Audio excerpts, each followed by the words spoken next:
Seiko's best pilot watch isn't even a pilot watch. Inspired by the most sought-after pilot watch on the planet and derived from their own line of legendary divers, this works better for me in the cockpit than references Seiko fans call a pilot watch. The real pilot's watch? Discontinued, the ones they sell now? All show, no function. This is the story of how Seiko got it backward and accidentally built their best pilot's watch since the Seiko Flightmaster. This is Pilot Watch Gouge. Before Seiko lost the plot when it comes to pilot watches, they built the real deal, the SNA411 Flightmaster. A quartz chronograph with a slide rule bezel, 200 meters of water resistance, and a chaotic mess of dial, so dense that busy didn't begin to describe it. It wasn't designed for fashion, it was built for pilots who love strapping an arguably bonkers watch like this to their wrist. From the late 1980s until 2019, Seiko produced the tooliest of tool watches, an affordable alternative at half the price of Citizen's Navihawk and 1/10 the price of a Breitling Navitimer. And then they stopped. No official announcement from Seiko. It just vanished from their catalog. No farewell, no replacement announcement, just gone. The first Seiko 5 debuted in 1963. It was originally marketed to young professionals and new salarymen, people who wanted an automatic watch that could survive daily life in Japan's post-war boom. They gained a reputation for being the AK-47 of watches, popular with GIs in the Vietnam War era. A 2019 reset of the product line brought the Seiko 5 Field Series, including the SRPH31, the SSK023, watches that look aviation-inspired. Big numerals, matte dials, Flieger fonts. They mash pilot watches and field watches together. Seiko traded a tool for a costume. They look aviation-inspired, but do they do the job? It's a field watch wearing a pilot's jacket. Like Teddy says, it's designed meant to suggest aviation. The design feels more desktop than cockpit. These are called Seiko 5 Field Watches, part of their sports line. But the design language screams aviation. And that's the problem. Not every pilot watch is right for every pilot. What we actually need depends on how and where we fly. For me, legibility always comes first. A clean dial you can read at a glance in any conditions. A well-executed rotating bezel is more useful than you might think. You'll see how next. And if your flying takes you across time zones, a GMT movement is pretty great. This is the Seiko SSK001, and it isn't positioned as a pilot's watch. Seiko describes it as designed for the international traveler, drawing inspiration from their legendary SKX dive series. But look at it. It's clearly modeled after the Rolex GMT Master II, the most sought-after pilot's watch in the world. It kind of feels like a Rolex GMT Master that stumbled out of a bar and woke up on a park bench. Max, I love this. And since watch nerds haven't settled on a nickname, I'll give it one here.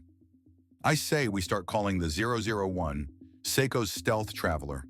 Inside the 001 is Seiko's 4R34 automatic GMT, not a true flyer GMT, but good enough for most folks.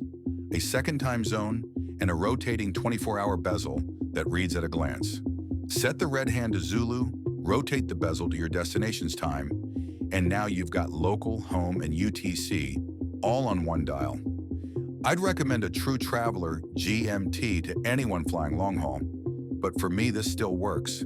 I keep the GMT hand on UTC and just give the bezel a twist when I cross time zones. It's the same simple logic Pan Am pilots used in the 1950s when the Rolex GMT Master was born. Pro tip, that bezel isn't only for time zones. You can use it as a countdown timer. Twist the index to your scheduled departure, and at a glance, you'll know how many minutes are left before pushback by glancing at the minute hand. No phone, no fuss, it's just a pilot's watch doing what it was designed to do. As for wearing it, here's my rep. What works? The crown at 4 o'clock stays out of your wrist. Classic Seiko 5 ergonomics. The Jubilee bracelet is an upgrade from the jangly Seiko bracelets of the past, and the Lumi Bright on the hands and dial is solid for the price, though I wish they'd loom the bezel numerals. What doesn't? This friction fit bezel drives me nuts.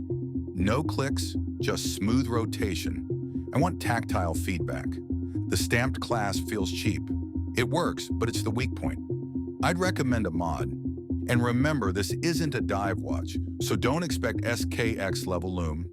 At $475, it's not perfect, but it does the pilot watch job better than anything else Seiko currently sells. And that brings us to the value proposition. Britt Pierce did the comparison. The Seiko 5 GMT against the Rolex GMT Master II. A watch that Teddy sells for $400 versus one you can buy for $24,000. And sure, the Rolex is better, but is it 60 times better? That's up to you. That's the beauty of the Seiko 5. It gives you the same basic functionality, using the same features that Golden Age pilots relied on, for a fraction of the price. It's not about clout, it's about trust. You don't have to buy into luxury to get real utility, just good design that still earns its place in the cockpit. Seiko's story here is complicated. They once made a real pilot's watch, the Seiko Flightmaster, and then quietly killed it. They replaced it with field watches that look aviation-inspired, but aren't really up to the task. Seiko's whole brand is shifting, up in price, up in prestige, but also up in confusion. At around $475 new, the 001 still feels like the value Seiko we used to know. But these are no longer the $200 bargains they once were. Seiko squinted at the Rolex GMT Master and came up with a watch that actually works well for pilots and travelers for a great price. One was the past, one is just costume, and one accidentally got most everything right. People love Seiko because it's honest. Seiko has a unique place in the watch world. They make everything in-house, from the movement to the case to the oil that lubricates it, yet still build watches ordinary people can afford. And whether you're a diver, a pilot, or just late for work, a Seiko will get the job done. So if Seiko is your jam, which would you fly with? The field watch that only looks the part? Or the traveler's watch that actually does the job? And what do you think? Should Seiko bring back the Flightmaster, or should they leave that to Omega? And if you want to see the Seiko Flightmaster get the deep dive it deserves, let me know in the comments. That's a whole episode right there. Next week, it's Vegas, baby. Vegas.